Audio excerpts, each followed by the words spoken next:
Bienvenue à vous, chers auditeurs, pour une nouvelle étape de notre voyage de reconnaissance au Maroc. Les réserves d'argent de l'auteur s'amenuisent peu à peu, jusqu'à le laisser presque démuni. Pour ne pas rester prisonnier d'un Maroc qui se referme sur lui comme un piège, notre espion amateur doit impérativement renflouer sa caisse. Or, il ne peut obtenir cette aide qu'auprès d'une communauté européenne. Le point le plus proche où cela lui est possible se trouve à l'autre extrémité de la région qu'il explore, sur la côte atlantique. Le voilà donc contraint à contre-cœur de modifier son itinéraire et de mettre le cap sur Souira, que l'on appelait alors Mogador. Sur la route, il lui faut traverser une contrée d'un aspect différent, mais si hasardeuse que la petite caravane devra par endroits voyager de nuit pour éviter de mauvaises rencontres.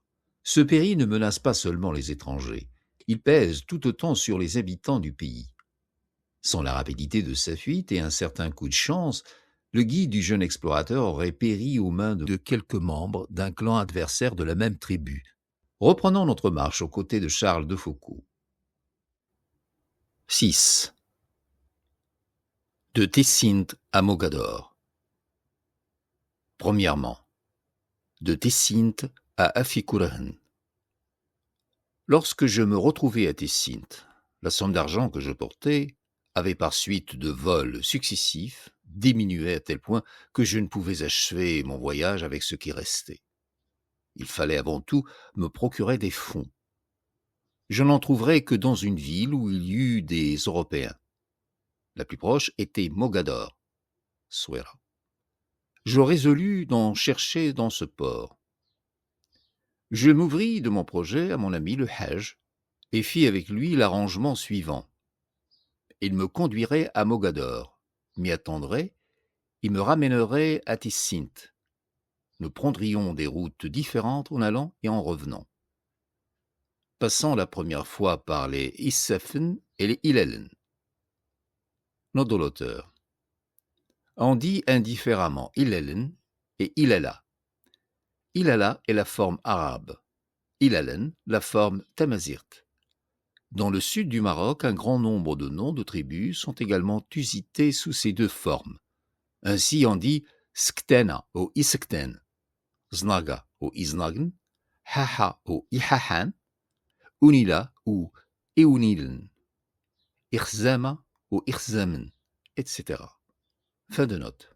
La seconde fois parle sous le Ras el-Oued et les Aïdjlel.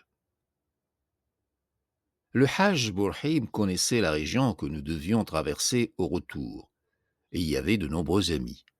Pour l'aller, il emmènerait un de ses agents nommé Mohamed Ouadi, homme de la tribu des Ilalen qui avait maintes fois parcouru le chemin que nous allions faire. Nous nous partirions qu'à nous trois. Le rabbin Mardoké, dont je n'avais pas besoin, resterait à Tessint dans la maison du Hajj, où il attendrait mon retour. 9 janvier. Je quittai Tessint le 9 janvier à 10h30 du soir et pris la direction de Tata, escorté par le Hajj et son compagnon. Nous voyageâmes toute la nuit. Nous avions attendu pour sortir que leur salle fût endormi. Personne n'avait été instruit de notre voyage. En s'en allant, le Hajj n'avait pas dit adieu à ses femmes et à ses enfants. Si le bruit de notre départ avait transpiré, il eût été à craindre que des étrangers, Braber ou Ladihya ou autres, toujours en foule à Agadir, n'y courus s'embusquer sur le chemin pour nous attaquer et nous piller. De là notre départ furtif et notre marche nocturne. Le rabbin Mardoké avait ordre de n'ouvrir la maison à personne le lendemain, et après 2 jours, de déclarer que nous étions partis pour Taznart. Pareilles mesures se prennent toujours lorsqu'on doit traverser un long désert, un passage dangereux, que, comme nous, en étant petit nombre, et qu'on a des objets pouvant exciter la convoitise. Pareilles mesures se prennent toujours lorsqu'on doit traverser un long désert, un passage dangereux, que, comme nous, en étant petit nombre, et qu'on a des objets pouvant exciter la convoitise. Et s'il avait fallu redoubler de précautions, avec ma réputation de chrétien et d'homme chargé d'or, plus d'une bande se serait mise en campagne si mon départ avait été connu. Mes mules seules eussent suffi pour faire prendre les armes à bien des gens. En cette contrée pauvre, Elle constitue un capital. 10 janvier. Ralenti dans notre marche par une pluie torrentielle qui tomba pendant la plus grande partie de la nuit et durant toute la matinée, nous arrivâmes à Tata à la fin de la journée du 10. À 7 heures du soir, nous nous arrêtâmes dans le petit ksar de Tarla, chez des amis du Hajj. La route de Tissine à Tata n'avait rien de nouveau pour moi. Je pus admirer combien la végétation s'était développée depuis mon dernier passage. Le long du moindre ruisseau, au-dessous de chaque gommier, s'étendait un épais tapis de verdure, tantôt d'un émeraude éclatant, tantôt argenté ou doré par une multitude de fleurs. Pour gagner Tarla, on remonte l'oued Tata à partir de Teiti, dans son lit. Celui-ci est large de 150 mètres et couvert de gros galets. Au milieu se creuse un canal de 30 mètres, où un peu d'eau serpente sur un fond de roche. La rivière resserrée à Teiti entre le Ksar et le Bani coule de Teiti à Tarla dans une plaine de sable, déserte sur la rive droite, couverte de palmiers sur la rive gauche. 11 janvier. Séjour à Tarla. Ce Ksar est situé à la bouche méridionale d'un khneg par lequel l'oued Tata franchit une chaîne de collines parallèles au Bani. Il est petit et riche. Tout y respire la prospérité. Les maisons sont belles, point de ruines. Les habitants, Shlaha et Haratn, vivent dans l'aisance grâce à leurs nombreux dattiers. Les Boufougous dominent. 12 janvier. Nous passons toute la journée à Tarla, sans sortir de chez notre hôte, à qui le Hajj a recommandé le secret sur notre présence. Nous avons d'ici à Tizghi, notre prochain gîte, à traverser un long désert, très dangereux, qu'on ne peut franchir que de nuit et au pas de course, comme nous essaierons de le faire en nombreuses caravanes. Ce désert, qui fait un avec celui d'Imaoun, coupé par l'oued Aqqa, s'étend sur les confins de plusieurs tribus, entre lesquelles il forme un terrain neutre, champ commun où s'exerce leur rapine.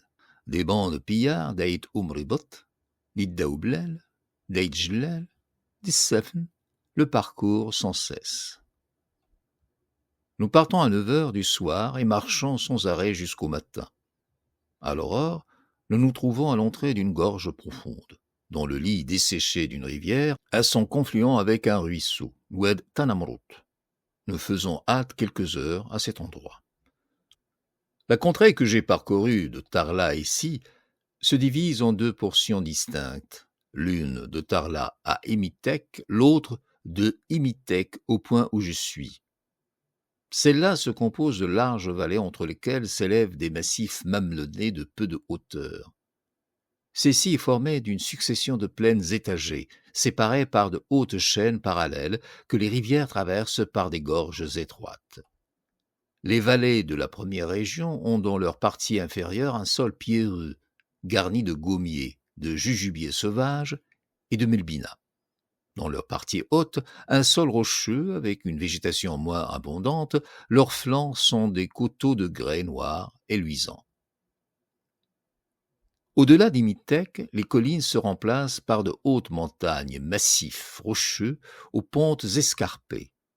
Ils ont une couleur jaune rosée, différente de ce que nous avons vu jusqu'ici. Leurs flancs tourmentés ne sont du pied à la crête que des coupures et crevasses. Ces monts entourent comme des remparts lézardés des plaines unies et pierreuses, où le sol, aride d'ordinaire, est en cette saison couvert de verdure. On y marche au milieu de jujubiers sauvages, de melbinas, de hautes herbes. Entre ces plaines, les cours d'eau traversent les montagnes par des couloirs étroits, aux parois verticales, si resserrées qu'elles laissent la seule place de la rivière. Le gommier disparaît au nord d'Imitek. J'ai traversé cette nuit un grand nombre de cours d'eau, tous à sec, tous ayant un lit de gros galets et des berges verticales, mi-sable, mi-cailloux, hautes de 1 à 2 mètres. Les 2 plus importants se réunissent pour former l'oued Imitek. L'un vient de l'est, l'autre de l'ouest, le premier à 50 mètres de large, le second 40. De Tarla ici, bien que le terrain soit constamment pierreux ou rocheux, le chemin n'est pas difficile. Il a des montées, des descentes, mais jamais raides ni longues. 13 janvier. À 1 heure de l'après-midi, nous nous remettons en marche. Nous quittons la vallée, lieu de notre halte, et remontons l'oued Tanamrout. Il coule dans un ravin étroit qui bientôt n'a aucune largeur et où le chemin, malgré de nombreux lacets, devient difficile. Les parois sont les montagnes de roches jaunes dont nous étions jusqu'à présent au pied et que nous allons franchir. Près du torrent, la pierre laisse percer une végétation abondante. Jujubiers sauvages, hébeux de 2 à 3 mètres, grandes herbes, fleurs de toutes couleurs. 1 heure de marche pénible nous conduit à un col, Tizi Tanmrout, où l'oued prend sa source. À nos pieds s'étend une large vallée dont le flanc gauche est le massif que nous venons de gravir, et le droit un talus sombre dont la crête paraît un peu plus élevée que celle où nous sommes. Nous descendons vers le Talvek. Les pentes si rapides sur l'autre versant sont douces, le chemin aisé, le terrain rocheux. La végétation vivace sur le côté opposé existe à peine sur celui-ci. Des jujubiers sauvages interrompent seuls de loin en loin la monotonie du sol nu. Parvenus au fond de la vallée, nous la descendons pendant quelque temps. Le cours d'eau à sec de 60 mètres de large en occupe le milieu. C'est un affluent de l'oued Accra. Peu après, nous gagnons les bords de l'oued Accra. Il forme une grande rivière, large de plus de 200 mètres. Le lit, ici de sable, là de gravier, ailleurs de gros galets, ne contient point d'eau. Nous le remontons jusqu'à Tizgi Iddaoubaloul. Nom de l'auteur. Tizgi Iddaoubaloul n'a rien de commun avec les Iddaoublal. Il n'y a entre les deux noms qu'une similitude fortuite. Fin de note. Nous entrons dans ce village à 7 heures du soir. Un ami de Ouaddi nous donne l'hospitalité.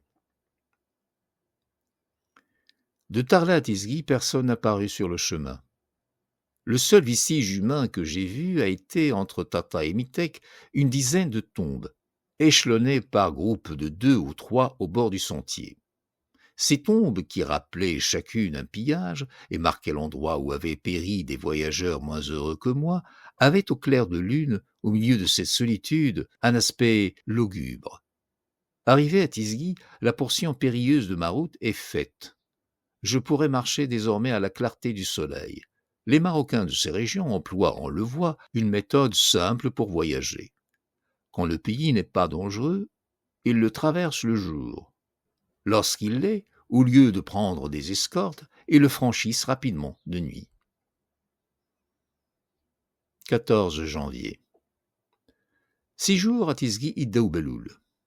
Tizgi est une bourgade isolée, d'environ 400 feux. Elle est construite en long sur les premières pentes du flanc gauche de l'oued Accra. Au pied du village, les bords et le lit du cours d'eau sont occupés par des cultures ombragées de palmiers, moussoir. Ceux-ci ne sont pas serrés comme à Tissint et à Tata. Ils sont espacés et se mêlent de trembles, de figuiers et d'oliviers. Le fond de la vallée est sablonneux. Les flancs sont de hautes parois de roches jaunes escarpées, s'élevant à 150 mètres au-dessus du lit de la rivière. Comme son nom l'indique, Tizgi est situé dans une gorge resserrée entre de hautes montagnes. Khneg, très étroit que l'oued Accra traverse en ce point. Le village est construit partie en pisé, partie en pierre grossièrement cimentée. Pas de mur d'enceinte. La rivière est à sec au pied des maisons et dans les jardins. De nombreux canaux pleins d'eau, claire et courante, arrosent ces derniers. À partir d'ici, on ne voit plus de khnt. Le costume des indigènes ne se compose que de laine. Les femmes sont vêtues de laine blanche et portent sur la tête un voile spécial au pays. C'est une pièce rectangulaire de laine noire ayant 1 mètre de long, avec un gland noir à chaque coin. Et s'en couvrent le visage dès qu'elles aperçoivent un homme. Les femmes de cette région font montre d'une grande modestie. En rencontre-t-on sur les routes, on les voit s'arrêter à plusieurs pas, faire un à droite ou un à gauche, et demeurer au bord du chemin, la figure voilée et le dos tourné jusqu'à ce qu'on soit passé. Les hommes portent des haïks de laine blanche ou des jillabiyas, et par-dessus, soit le bornous blanc, soit plus souvent le khnif. Pas de modification dans les armes, sauf qu'il n'y a plus de fusil à 2 coups. Tels sont les costumes à Tizgi, tels je les trouverai chez les Issefen, les Iberqaqen et les Ilelen. 15 janvier. Nous quittons Tizgi à 10 heures du matin. Notre hôte nous escorte jusqu'à midi. Après, on peut marcher seul. Le pays n'est plus périlleux. En sortant de Tizgi, nous continuons à remonter l'oued Aqqa. Au bout de peu de temps, il reçoit l'oued Tinzert et fait un brusque coude vers le nord. À partir de là, sa vallée se transforme. Le fond prend 600 mètres de large. Les flancs sont de haut talus rocheux, celui de droite plus élevé et à crête plus éloignée que celui de gauche. La rivière est large de 60 mètres. Son lit desséché, où poussent de distance en distance des palmiers isolés, se déroule au milieu de la vallée. Le sol de celle-ci est de sable, tantôt durci, tantôt humide. Des champs qui garnissent les rives de l'Oued en occupent une partie. On entre sur le territoire des Issefen. À peu de distance en amont de nous s'aperçoit un bois de dattier. Nous marchons droit sur lui. Plus on avance, plus le sol devient mouillé. Dans les champs, les tiges vertes des orges commencent à sortir de terre. En dehors poussent des tamaris et à leurs pieds du gazon. Bientôt, nous arrivons aux palmiers. Ce sont des boussoyers. D'ici au point où nous quitterons l'Oued, et de là aussi loin que s'étendra la vue, le fond de la vallée en sera couvert. Mélangés d'autres arbres fruitiers, ils ombragent de vertes cultures et entourent une foule de villages qui s'échelonnent le long de la rivière. Ces villages appartiennent au Haït Tessousert, l'une des 3 fractions de Issefen. Nous continuons à remonter l'Oued Aqqa, tantôt à l'ombre des dattiers, tantôt en longeant la lisière, jusqu'au point où il reçoit l'Oued Iberqaqen. Sur cet espace, la vallée reste la même, si ce n'est qu'elle se rétrécit peu à peu de manière à avoir en dernier lieu 200 à 300 mètres de large. De plus, la proportion des palmiers diminue à mesure que l'on monte.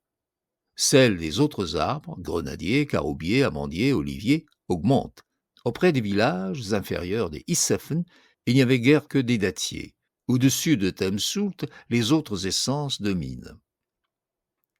À partir du même lieu, un filet d'eau courante de 1 à 2 mètres de large serpente dans le lit de la rivière, à sec auparavant.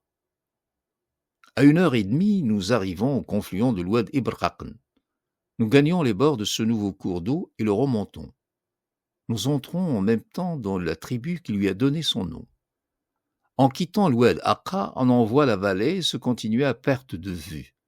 Toujours la même, long ruban vert se déroulant entre les montagnes. Les villages des Issefen le semant çà et là de points bruns. La vallée de l'Oued Iberqaqen est moins importante que celle d'où nous sortons. Étroitement encaissée entre des talus rocheux, elle a 50 mètres de large. Le fond est rempli de palmiers ombrageant des cultures qui se prolongent en escalier sur les premières pentes des flancs. Le lit de l'Oued a 8 mètres de large et est couvert de galets. Il est à sec. De larges canaux pleins jusqu'au bord coulent sur les 2 rives, apportant l'eau de la montagne aux habitations et aux cultures. Des villages qui appartiennent au Iberqaqen s'échelonnent de distance en distance, suspendus aux premières assises du roc. À partir de Tugelrih, la vallée se rétrécit encore. Il n'a plus que 30 mètres. En même temps, les flancs deviennent plus escarpés. Ce sont des talus de roches jaunes très raides, hauts de 100 à 150 mètres. Les plantations qui s'étageaient sur leur première pente disparaissent. Le fond seul ne cesse d'en être couvert. Les palmiers diminuent et font place aux oliviers et aux amandiers. Les villages sont toujours nombreux. À chaque coude où la vallée s'élargit, on en voit un. À 3h30, nous arrivons dans celui de Tidgar où nous ferons gîte. Nous descendons chez un ami de Ouaddi. À Tidgar, les palmiers ont disparu de la vallée de l'Oued Iberqaqen. On la voit se prolonger au loin, ligne foncée serpentant entre 2 massifs de roches jaunes. Des amandiers et des oliviers en garnissent le fond. Des villages se distinguent sur les premières pentes de ses flancs.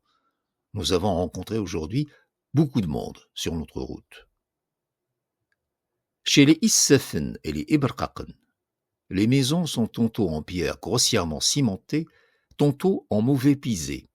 Chez les Issefen, où le pisé domine, ils forment des constructions sans solidité ni élégance. On est loin des gracieuses demeures des Heidzineb. Chez les Iberkaken, la plupart des bâtiments sont en pierre. Les terrasses qui les couvrent sont des plus primitives. On se contente de juxtaposer des pierres plates sur une rangée de poutrelles d'olivier et de les maintenir par de gros cailloux placés au-dessus, comme au chalet. 16 janvier. Départ à 8h30 du matin. Notre hôte nous escorte pendant 3 heures, puis il nous laisse, le pays ne présentant plus de péril. Je quitte à Tidgar la vallée de l'Oued Iberkaken. Je remonte à mi-côte un ravin désert, sans espace au fond, dont les flancs, très escarpés, sont des parois monotones de roches jaunes. Le sentier est une longue rampe serpentant au bord du précipice. Taillé dans le roc, il a pour sol une pierre lisse et glissante, chemin aisé pour les piétons, difficile et dangereux pour les bêtes de somme. Pas trace de végétation. De toutes parts, on ne voit que la surface jaune du rocher. À 10h, le pays change. Parvenu à l'extrémité du ravin, je me trouve au bord méridional d'un vaste plateau sur lequel je m'engage. Plus de gorges à pentes abruptes, plus de hautes cimes au-dessus de ma tête. Devant moi s'étend un plateau ayant une pente très faible du nord au sud et ne présentant que des ondulations légères, vallées sans profondeur et collines sans élévation. Il couronne le petit Atlas. Et sa ligne des faîtes, vers laquelle je marche, est le point culminant de la chaîne. Dans le lointain, on aperçoit le pic couvert de neige du Jbel Iddaouzigi, un des sommets du Grand Atlas. Je m'avance vers la crête supérieure du plateau, tantôt montant, tantôt descendant. Le sol est aux 2 tiers terreux, 1 tiers est rocheux, et il est en grande partie couvert de cultures semées d'amandiers, qui poussent au milieu des champs comme les pommiers en certaines régions de France. Une multitude de villages apparaissent à l'horizon. Autour d'eux, surtout, les cultures sont nombreuses et les amandiers serrés. Je rencontre beaucoup de femmes dans la campagne. Contre l'usage ordinaire, ils sont occupés des travaux de la terre. On voit les unes labourer avec un bœuf ou un âne, les autres bêcher. Une grande activité règne partout, c'est la saison des semailles. Je remarque de nombreuses citernes. Note de l'auteur. Des citernes portent le nom de Mdfiya, au pluriel Mdefi, Mtafi. Chez les Issefen et surtout chez les Iberkaken, les Ilelen, les Shtuka, les Haha, on en rencontre une quantité prodigieuse. Les parties de ces 4 dernières tribus que je traverserai ne sont alimentées que par l'eau des citernes. Aussi ces constructions utiles y sont-elles soignées et étant arrivées à un certain degré de perfection dans leur aménagement. Ils sont maçonnés en pierre et quelquefois creusés dans le roc. Voici la coupe et la projection du modèle le plus usité. Fin de note. D'ici à Mogador, j'en trouverai à chaque pas le long du chemin. En ces régions où il y a peu de rivières et peu de sources, leurs eaux sont d'ordinaire les seules que possèdent les habitants. À 12h30, je parviens à la crête presque insensible qui forme le faîte du Petit Atlas. Elle marque à la fois la limite du versant sud de cette chaîne et celle de la tribu des Iberkaken. Le point où le chemin la franchit s'appelle Tizi Iberkaken. De là, j'aperçois vers le nord une longue bande bleue bordée d'argent. Le Grand Atlas avec ses cimes neigeuses, brillant dans un rayon de soleil. Je quitte ici le bassin du Dra et je passe dans celui du Souss. En même temps, j'entre sur le territoire des Ilelen. Le plateau qui couronne le Petit Atlas s'étend sur le sommet de son versant nord comme sur celui de son versant sud. Des 2 côtés du Tizi Iberkaken, le pays est semblable. Même sol plat, même terre féconde, même culture semée d'amandiers, même population dense. La partie où je pénètre est encore plus riche que la précédente.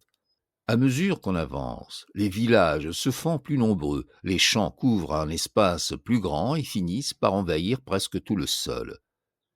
Celui-ci, au bout de peu de temps, n'est que terre avec de rares portions pierreuses. La roche disparaît. Les amandiers s'étendent par endroits à perte de vue et donnent à ce plateau fertile un aspect unique. À 4 heures, nous arrivons à Azararad, village des Iddaouska, fraction des Ilelen.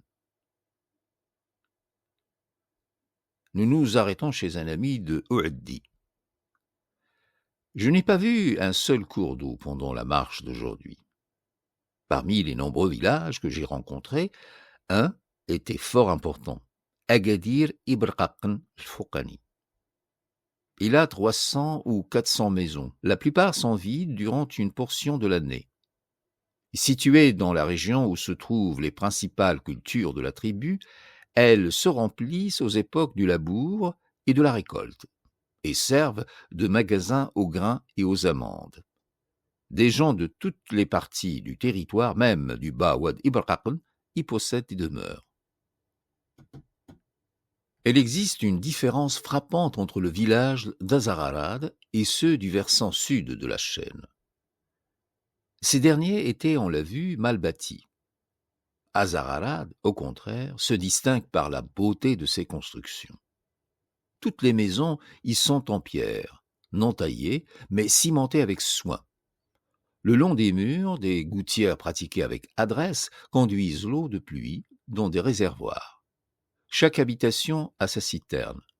Les portes, hautes et larges, sont cintrées. Les arcades en sont faites de pierres de diverses dimensions habilement ajustées. Fenêtres, crêtes des murs, gouttières sont blanchies à la chaux. Les terrasses sont formées de pierres plates recouvertes d'une couche de terre et maintenues par de gros cailloux. Sur tout le territoire des Ilelen, les constructions sont pareilles, toutes soignées, toutes en pierre. Je ne retrouverai le pisé qu'en entrant chez les Shtuka. 17 janvier. Départ à 8 heures du matin. Nous marchons seuls. Devant demeurer toute la journée sur le territoire des Ilelen, Ouaddi ne suffit comme protection. Nous continuons à cheminer sur le plateau d'hier. Il ne se modifie pas. Même sol, mêmes ondulations. Les cultures le couvrent en entier. Les amandiers l'ombragent à perte de vue. Plus de villages que jamais. Jusqu'à présent, les amandiers n'avaient ni fleurs ni feuilles. Je les verrai tous en fleurs à partir de Tnintoufles. À 11 heures, j'atteins la limite septentrionale du plateau. Elle finit de ce côté aussi brusquement que vers le sud. En le quittant, je descends une succession de ravins qui me mènent à une vallée profonde, celle de l'Oued Ikhoulen. La région qu'on traverse jusque-là est montagneuse et boisée. Côtes terreuses semées de blocs de roche, grands arcans, pentes raides, gorges encaissées. Au fond de ces derniers sont des ruisseaux à sec, avec des lits de galets et parfois de rocs. Sur les croupes, à l'ombre des argans, poussent des genêts à fleurs jaunes de 1 mètre de haut. Beaucoup de verdure au ras du sol. Entre les rochers percent des tesseutes, les premiers que je vois depuis le Moyen Atlas. Ces forêts ne sont pas désertes. Plusieurs villages apparaissent sur les crêtes ou à mi-côte, et un plus grand nombre au fond des ravins. Chacun d'eux a sa ceinture de jardins, plantations en amphithéâtre où croissent amandiers, grenadiers et oliviers. Les chemins de cette région sont pénibles. Je descends plusieurs rampes très rapides. Point de passage difficile. À 3 heures, je parviens à la vallée de l'Oued Ikhoulen. Elle a 400 mètres de large et est couverte de cultures. Les flancs sont de hauts talus boisés. Plusieurs villages sont près de moi, dans le fond. D'autres brillent au versant de la montagne. Au milieu de la vallée serpente la rivière. Dans le lit à sec, tantôt de gravier, tantôt de galets, à 50 ou 60 mètres de large. J'en descends le cours durant un quart d'heure, puis je gagne le pied du flanc gauche. Je le gravis. Terrain semblable à celui de tout à l'heure, boisé de grands argans avec gazon, genêts, tesseutes poussant à leur ombre. Pente raide, sol tantôt pierreux, tantôt terreux, hérissé de blocs de roche. À 4h30, j'arrive au sommet de la côte.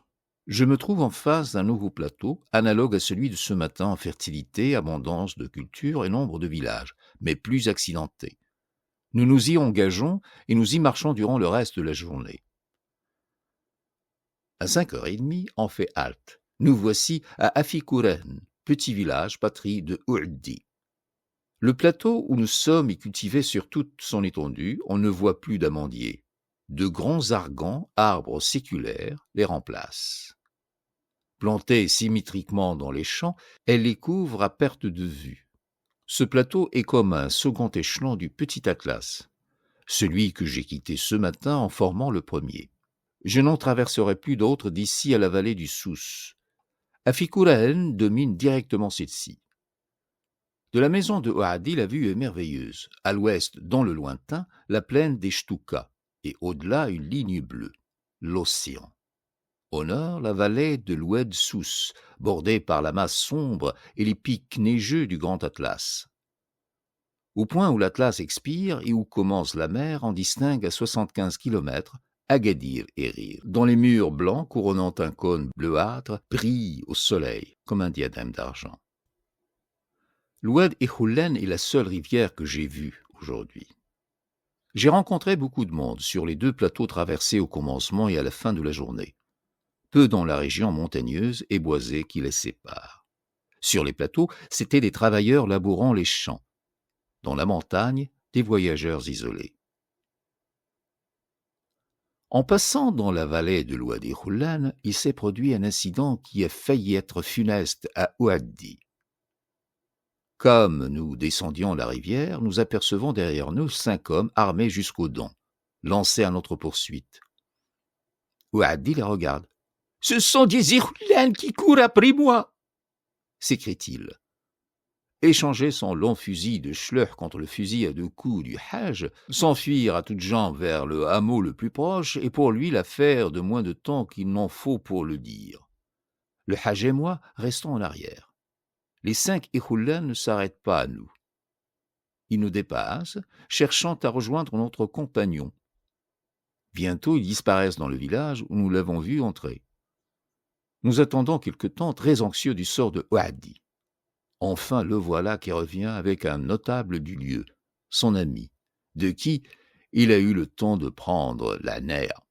D'un autre côté retournent ses ennemis arrivés trop tard pour lui faire un mauvais parti. Notre compagnon le rejoint, nous nous remettons aussitôt en route. Son sauveur nous escorte pendant 1 heure, jusqu'à ce que nous soyons en sûreté. Les hommes qui nous ont poursuivis appartiennent à un village devant lequel nous avons passé. Ce ne sont pas des brigands. Ilalen comme Ouaddi, ils font partie de la fraction des Ikhoulan, tandis que notre ami est de celle de Afra. Les 2 groupes sont en ce moment en guerre. Ouaddi avait été aperçu de ce village. Aussitôt sa présence connue, 5 hommes s'étaient mis à sa poursuite, non pour nous voler, mais pour le tuer. Deuxièmement, d'Afikuren à Mogador. 18 et 19 janvier. 6 jours à Afikuren. Je suis l'hôte de Ouaddi. Il y a plus d'1 an qu'il n'avait vu sa famille. Je lui accorde 2 jours de repos auprès d'elle. Les constructions de ce pays sont soignées. Tout est en pierre cimentée. Les habitations sont grandes et élégantes. Ils ont 1 ou 2 étages, des escaliers commodes, des portes larges et solides. Dans les régions que j'ai parcourues depuis Tata et dans celles que je traverserai d'ici à Mogador, les villages ne sont point entourés de murs. Cependant, il existe des distinctions. Les uns, bien couverts, sont organisés d'une façon défensive, les autres sont sans défense. Chez les Issafen, les Ibrqaqn, les Ilelen, la plupart sont aménagés de manière à pouvoir résister à une attaque. Dans la fraction d'Afra, les murs des maisons sont percés de meurtrières à chaque étage et les terrasses munies d'un parapet crénelé. Ces précautions disparaîtront dès que je quitterai les Ilelen, et les hameaux présenteront l'aspect le plus pacifique. Jusqu'à mon entrée dans la fraction d'Afra, les habitations étaient réunies en villages. D'Afra à Mogador, il n'en sera presque jamais ainsi. Sauf rares exceptions, je ne rencontrerai plus de villages, mais des hameaux, ou des demeures disséminées seules ou par petits groupes dans la campagne. Plus rien de guerrier. Parfois, une tour se dressera entre quelques maisons. Ce ne sera qu'un ornement, signe de la demeure d'un riche. Dans cette région, je cesserai de voir des jardins entourer les lieux habités. Adieu figuiers, grenadiers, vignes, frais bosquets, ceinture habituelle des villages marocains. D'ici à Mogador, hameaux et maisons s'élèvent tristement plein champ, au milieu des labourages. Tout au plus ont-ils des haies de cactus. On voit d'après ce qui précède que la terremte d'un modèle si régulier et si uniforme que j'ai rencontré constamment du Tedla à Taznart n'existe en aucune façon dans ces contrées. Je suis depuis Tissint en plein pays d'Agadir. Le costume demeure ce qu'il était à Tisgui et dans les tribus intermédiaires. Un détail d'équipement, la poudrière, se modifie chez les Ilalen. Elle consiste en une petite boîte métallique en forme de cylindre très bas. Ce modèle est en usage chez les Ilalen et les Shtuka. Dans le reste du bassin du Souss et chez les Haha, on se sert de la corne, du type connu. Le fusil et le poignard sont les mêmes qu'auparavant. Pas de sabre ni de baïonnette. 20 janvier. Départ à 10h30. Nous reprenons notre marche sur le plateau où nous sommes. Elle est toujours couverte de cultures, toujours semée d'une foule de villages. À midi, je passe de la tribu des Ilelen dans celle des Shtuka. Le pays ne se modifie pas. Politiquement, cette frontière est importante. Elle marque la limite entre le bled Siba, d'où je sors, et le bled Marzen, où j'entre. Jusqu'à 2h, le plateau reste tel qu'il était auprès d'Efikuren, fort accidenté. À 2h, il s'aplanit, il ne présente dès lors que des ondulations légères. Il continue à être cultivé à perte de vue, ombragé d'argans et semé de villages. Ceux-ci sont moins nombreux que chez les Ilalen. Vers 3h, j'arrive au bord septentrional du plateau, au sommet du talus qui le sépare de la plaine du Souss. Ce talus est analogue à celui que j'ai descendu hier, de 11h à 3h. Côtes raides et ravinées, terrain pierreux avec beaucoup de rochers, boisés d'argans. Sous les arbres, des genêts jaunes, des jujubiers sauvages, des tesseutes couvrent le sol. Chemin pénible, mais non difficile. J'entre dans la forêt et me mets à descendre. Vers 4h moins un quart, je parviens au pied du talus. Devant moi s'étend une plaine triangulaire de 5 à 6 kilomètres de long. Un khnik vers lequel je me dirige la termine. Elle est entourée d'une ceinture de collines basses sur les premières pentes desquelles brillent, comme des taches blanches, une multitude de hameaux. La plaine est couverte de cultures ombragées d'argans, sol de sable, sans une pierre. Ici, comme chez les Ilelen, la plupart des groupes d'habitation sont dominés par une tour indiquant la demeure du shir. Les constructions n'ont plus l'appareil défensif des précédentes. Elles cessent d'être de pierre et sont en pisé blanc. À 4h30, j'atteins l'entrée du khnig. Je m'y arrête au hameau de Taourit Ouslimen. Durant la journée, j'ai rencontré beaucoup de monde sur le chemin, travailleurs et voyageurs. Le seul cours d'eau de quelque importance que j'ai vu est la Sif Eitmzel, lit de gros galets de 15 mètres de large au milieu duquel coulent 5 mètres d'eau de 30 centimètres de profondeur. Parmi les villages qui se sont trouvés sur mon chemin, il en était un d'aspect particulier, celui de Ait Saïd. Les maisons hautes, à terrasses couronnées de créneaux, en sont autant de petits châteaux. Toutes sont blanchies, luxe suprême du pays. Il n'en existe point de plus belles dans les villes. Ce sont les demeures de la riche famille des Ait Saïd. Celle-ci est une nombreuse maison de négociants faisant le commerce entre Mogador d'une part, le Sahel, Akka, Tezounine et Tindouf de l'autre. Elle exporte de Mogador les objets de provenance européenne et importe les dattes et la gomme du Sahara, les amandes des Ilelen et les produits du Soudan qu'elle achète à Tindouf et dans le Sahel. Les Ait Saïd ont des résidences en ce lieu qui est leur berceau, mais une partie d'entre eux vit à Mogador. À Taourit Ousliman, nous recevons l'hospitalité du shir du village. Le nom de Shir chez les Shtuka et les Ilalen signifie l'homme le plus riche du hameau. Tout petit centre, fût-il de 3 ou 4 maisons, a son Shir. Il ne s'ensuit pas que cet individu soit un grand personnage. Dans le Bled el-Mkhzen, ces Shirs sont nommés ou acceptés par les Qaïd. Leur considération n'en est pas augmentée, ils n'ont jamais que celle passagère qui s'attache à leur fortune. Chez les Shtuka, les armes sont les mêmes que chez les Ilalen, mais les vêtements changent. Plus de khnif.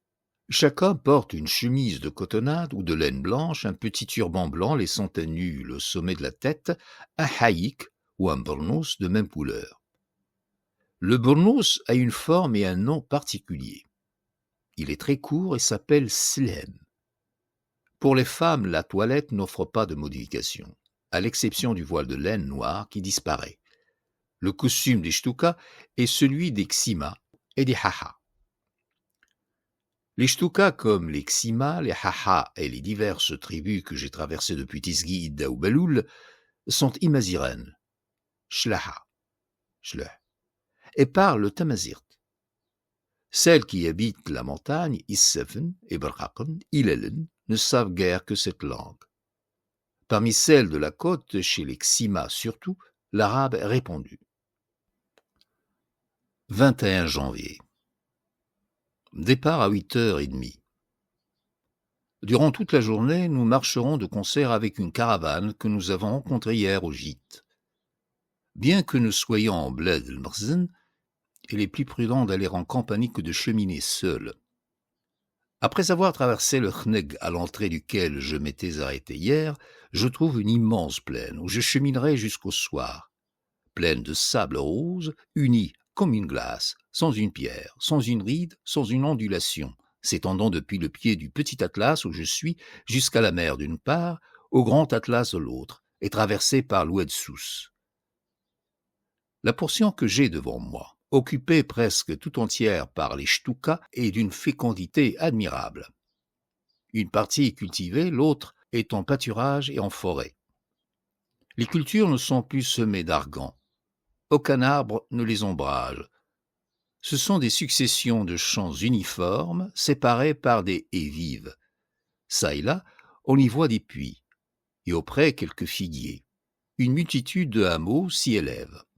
Dans les portions labourées, on en a sans cesse 12 ou 15 en vue. Ils sont ouverts et sans défense. Les tours y sont rares. Ce sont des constructions de pisé roses, sans arbres aux alentours, si ce n'est des figuiers de Barbarie.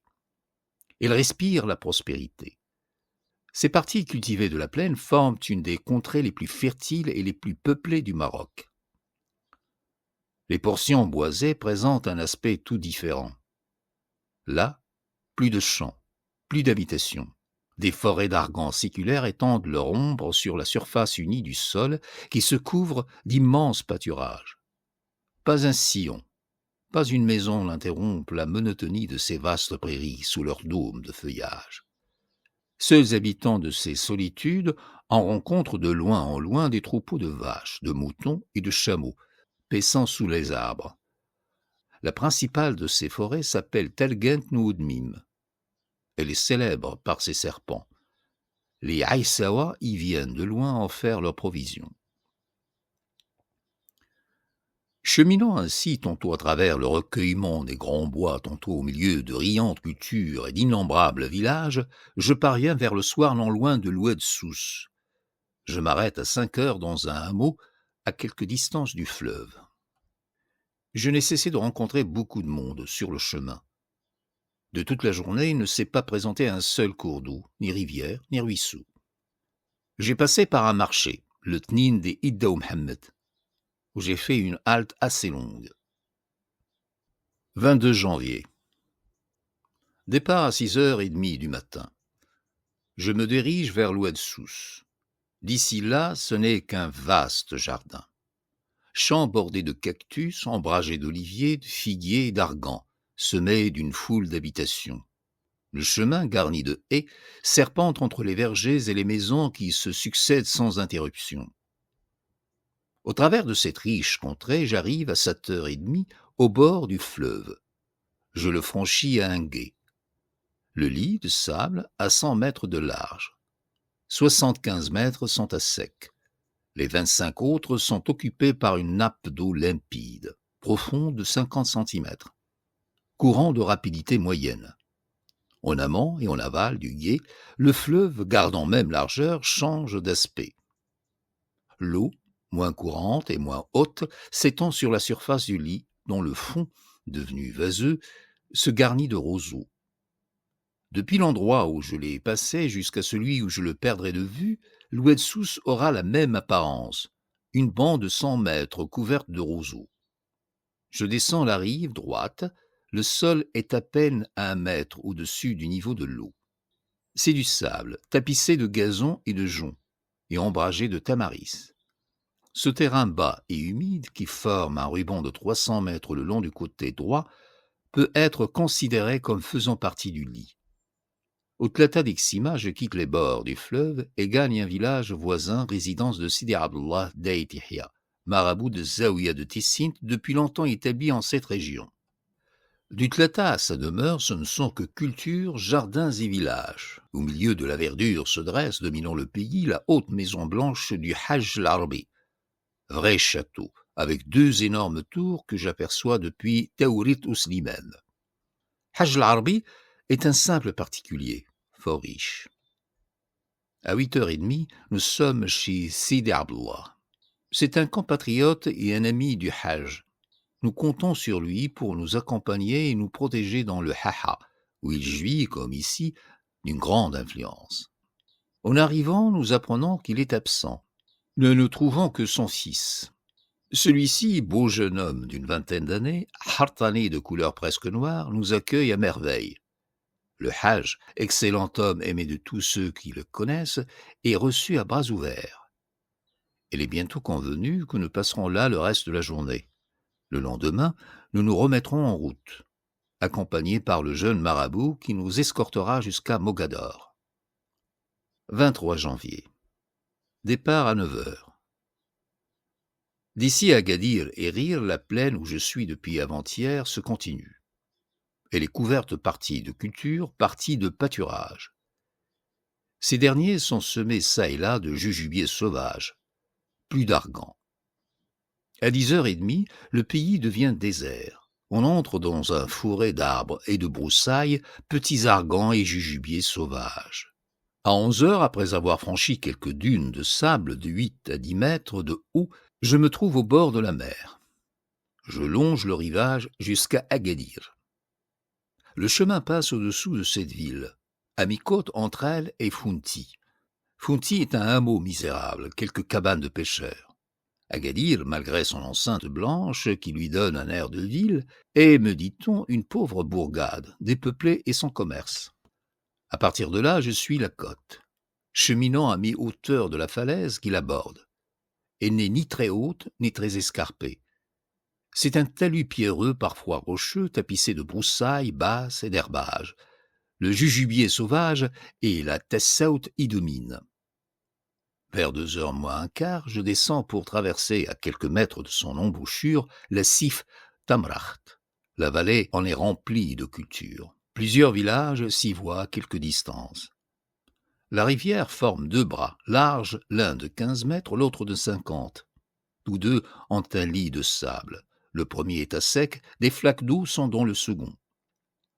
Au-delà, je reprends mon chemin le long de la falaise. Vers 3h, celle-ci change d'aspect. Elle devient plus rocheuse et se couvre d'argans de 4 à 6 mètres de haut. Je cesse de la suivre et je monte vers sa crête. J'y parviens à 4h moins un quart. C'est la fin de la forêt. Je suis à la lisière d'un plateau à ondulation légère, couvert en grande partie de cultures qu'ombragent des argans comme chez les Hillelen. Une multitude de bâtiments isolés, de groupes de maisons y apparaissent. Je fais halte à 4h, à une des premières habitations. C'est une zala. On donne ici ce nom à des postes habités par des familles attachées au marzn, qui ont pour devoir d'assurer la sécurité des routes et sont autorisés à percevoir de faibles droits de péage. Ces nzalas sont installés dans un petit nombre de tribus soumises. Ils ne font régner qu'une demi-sûreté. Ici comme ailleurs, les étrangers n'osent guère voyager seuls. Entré dans la tribu des Haha ce matin à Agadir, j'y resterai jusqu'à mon arrivée à Mogador. Ce que j'ai aperçu de leur territoire donne une idée complète de ce que j'en verrai dans la suite. Leur pays peut se diviser en 4 portions. Premièrement, les falaises du rivage, partout telles que je les ai vues. Deuxièmement, des vallées à fond cultivées et semées de villages. Troisièmement, des côtes. Toutes sont boisées d'argan. Le sol en est partie de la terre, partie une roche blanche. Les pentes, assez raides, en sont sillonnées de ravins escarpés.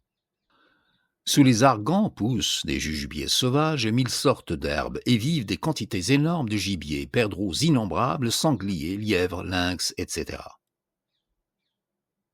Quatrièmement, des plateaux. Ils forment la 4e portion du territoire et la plus importante. Ces terrasses ressemblent à celles d'Efikuren. Elles sont moins accidentées, ne présentent que des ondulations légères et ne sont pas peuplées partout. La majeure partie de leur surface est couverte de cultures, champs d'orge et de blé plantés d'argan comme ceux du bas territoire des Ilalen. Au milieu des labours s'élève une foule d'habitations dispersées une à une ou par 2 ou 3.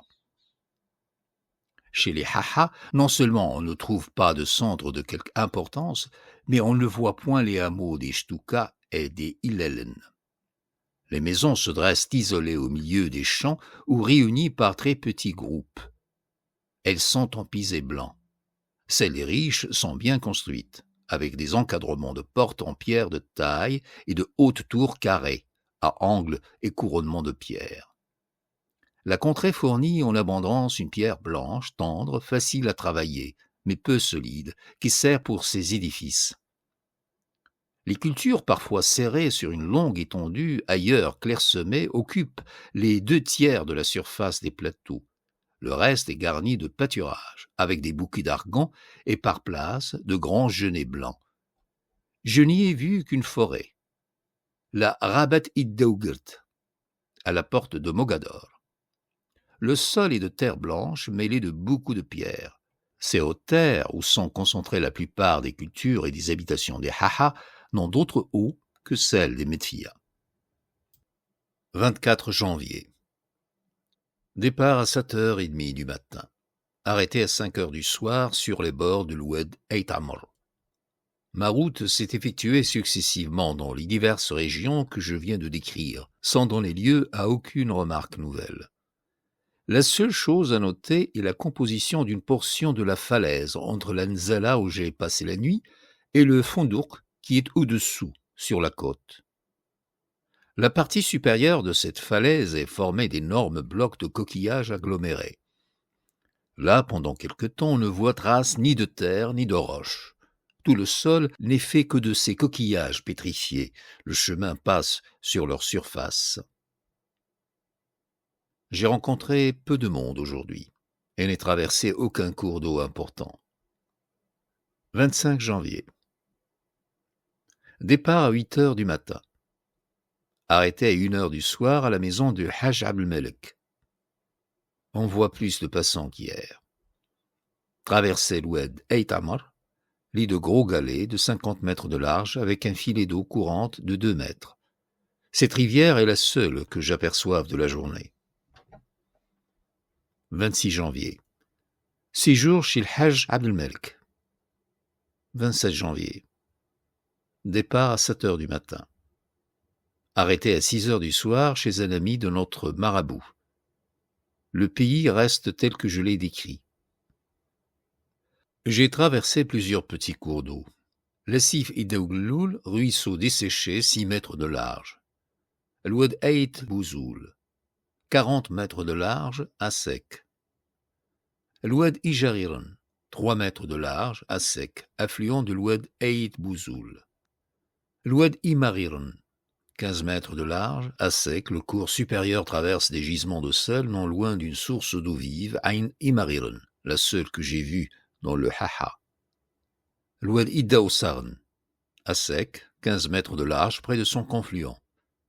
L'Oued Tidsi, 30 mètres de large, à sec. 28 janvier. Départ à 7h30 du matin. À 8h, j'entre dans une vaste forêt ombrageant d'immenses pâturages. C'est Rabat Idaougrt, lieu désert célèbre par les brigandages qui s'y commettent. J'en sors à 11h30.